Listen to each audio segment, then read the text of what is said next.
Bien, mais est-ce que tu peux t'ouvrir? Est-ce que tu peux t'examiner? Est-ce que tu peux dire, Jésus, je reconnais, j'avoue. Est-ce que tu peux être mal à l'aise, angoissé, parce que tu as péché? Est-ce que tu peux avoir des remords pour dire, Seigneur, ça je l'ai fait? Voici encore la mentalité, Jésus, dans laquelle je suis. Ouvre-toi. Dès que tu vas t'ouvrir honnêtement, sincèrement, tu vas voir le Saint-Esprit va se manifester en toi. Le Saint-Esprit va se manifester en toi. Dès que tu vas ouvrir ton cœur, il suffit que tu sois vrai une minute. L'Esprit de Dieu en toi va attester que tu es vrai. L'Esprit en toi va attester que ton cœur est ouvert, ton cœur bien disposé. Et la miséricorde de Dieu va descendre. Ouvrons-nous. Laissons la parole de Dieu nous transpercer pour que nos péchés soient mis à nu. Pour que chacun dise, Seigneur, voici ce que je pratique. Seigneur Jésus, voici ce que je fais. Seigneur Jésus, voici le mal que je confesse. Mon Dieu, je suis rancunier. Je suis rancunier, je suis. Et Seigneur, si tu reviens cette nuit, je suis sûr que je ne serai pas sauvé. Parce que j'ai encore des choses contre les gens. Seigneur, je suis encore dans l'idolâtrie. Seigneur, je suis encore dans ceci, dans cela. Et toutes ces choses-là sont en Jésus-Christ. C'est en Jésus que nous nous répandons. C'est en Jésus-Christ que nous revenons. C'est en Jésus-Christ que nous disons, Seigneur, aie compassion de moi. Aie compassion de mon péché. Aie compassion du mal que je pratique, Seigneur, du mal qui sort de moi. Seigneur, aie compassion. Mon Dieu, aie compassion. Prions le Seigneur pour que son sang nous purifie, nous lave de toute iniquité. De toute iniquité. De toute iniquité au nom de Jésus. Qu'on soit purifié. Qu'on soit lavé de toute iniquité. Qu'on soit nettoyé de toute iniquité. Au nom de Jésus. Ne nous fatiguons pas. Personne ne connaît l'heure ni le jour. Personne.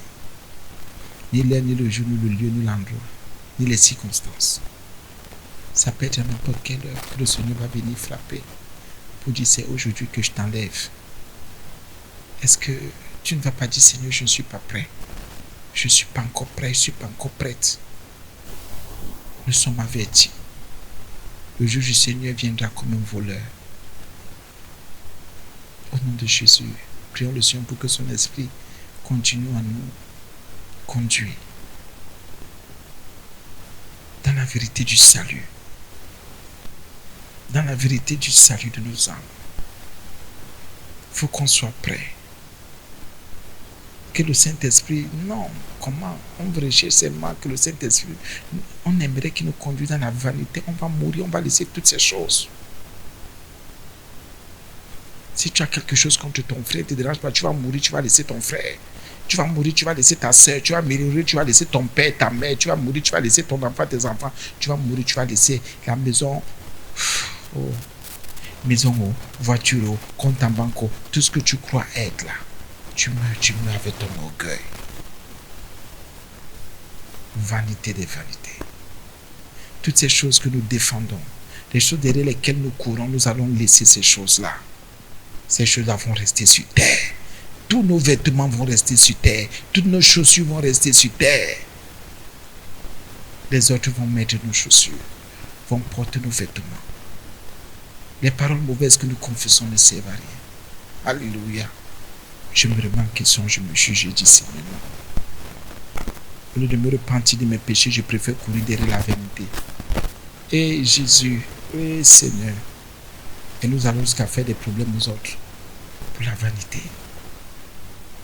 Prenons l'autorité, renversons ces choses de vanité. La vanité nous a trompés. La vanité et la convoitise, voilà des choses qui nous ont aveuglés. Maintenant, nous marchons comme des païens. comme des impies, comme des gens qui ne connaissent pas Dieu. La vanité nous a déjà avalés. Nous allons laisser nos diplômes. Nous allons laisser tous nos diplômes. Nous allons laisser toutes nos formations, toutes nos attestations, nos relevés, tout ce qu'on a eu. Notre connaissance va se dissiper, va disparaître. Oui, le monde nous ment. Le monde est en train de te mentir. Tu auras toutes les richesses. Tu auras tous les téléphones, les derniers cris, les avant-derniers cris. Un jour, tu seras obligé de laisser quelque chose. Tous ceux qui meurent abandonnent toujours. Je les dis, laisse. Et ce sont les gens que peut-être tu combattais qui vont commencer à utiliser ce que tu as laissé. Les choses pour lesquelles tu t'es battu, tu t'es endetté. Tu t'es connu, tu as détesté les gens pour avoir ces choses. Tu as abandonné, tu as négligé certaines personnes pour obtenir, pour posséder. Mais un jour, Jésus t'a dit, je t'enlève. Ces choses vont rester. Oh Jésus, prions et demandons au Seigneur. Prions pour notre salut. Prions pour notre salut. Il est plus près de nous aujourd'hui. Un vrai enfant de Dieu dit, Seigneur, je suis comment, à quel niveau? Seigneur, sauve-moi. Il y a des actes que quand nous pratiquons, il y a des choses que quand nous faisons, c'est que notre salut est déjà touché. C'est que notre salut est déjà impacté par le monde, impacté par la convoitise, impacté par les œufs de la chair, impacté par la perdition. Si tu fais du mal à ton prochain, tu n'as pas de remords. Si tu dis des choses et après tu n'as pas de remords, si tu ne regrettes pas, sache que tu n'es pas sauvé, tu es perdu. Le remords est la preuve, comme on vous a expliqué une fois, qu'on est encore sur le bon chemin. Quand on regrette des mal qu'on a fait, on est sur le bon chemin. Si tu n'as pas de remords parce que tu as fait du mal à quelqu'un, tu as dit des choses indignes, tu as posé des actes bizarres, le mal est sorti de toi. Si tu n'as pas de remords, si tu ne regrettes pas, sache que tu n'es pas un enfant de Dieu, tu n'es pas encore devenu enfant de Dieu. Tu es encore enfant du diable. Remords et regrets, voilà deux choses qui montrent que nous sommes sur le bon chemin, que nous avons encore des cœurs et que nous vivons encore pour Dieu.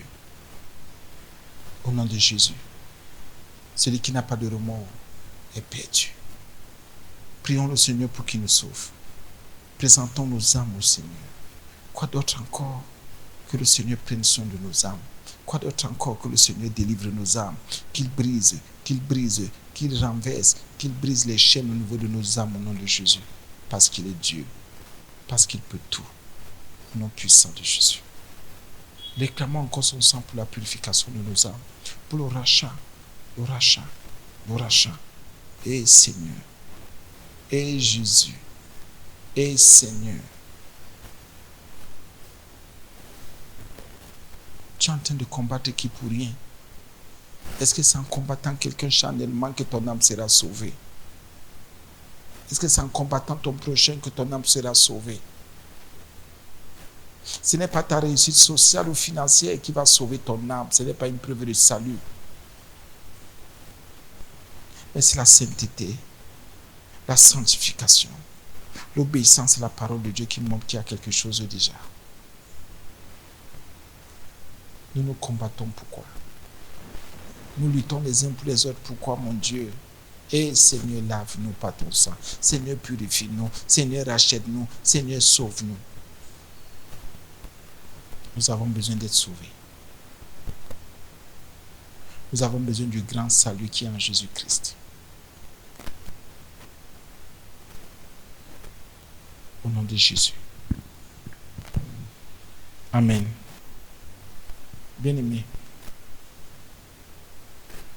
nous devons nous ouvrir au Seigneur. Combattre ton frère ne sert à rien. Combattre ta sœur ne sert à rien. Courir derrière la vanité ne sert à rien. Nous allons mourir, laisser tous nos vêtements, les frères, les sœurs, les gens que nous combattons, qui nous combattent. Nous allons laisser toutes ces choses-là. Les choses que nous achetons, nous nous endettons à gauche, nous nous endettons à droite. Nous luttons avec les autres, nous possédons, nous prenons. Oui, bien-aimé. Oui. Oui. Oui. Tu te bats pourquoi? Je me bats pourquoi?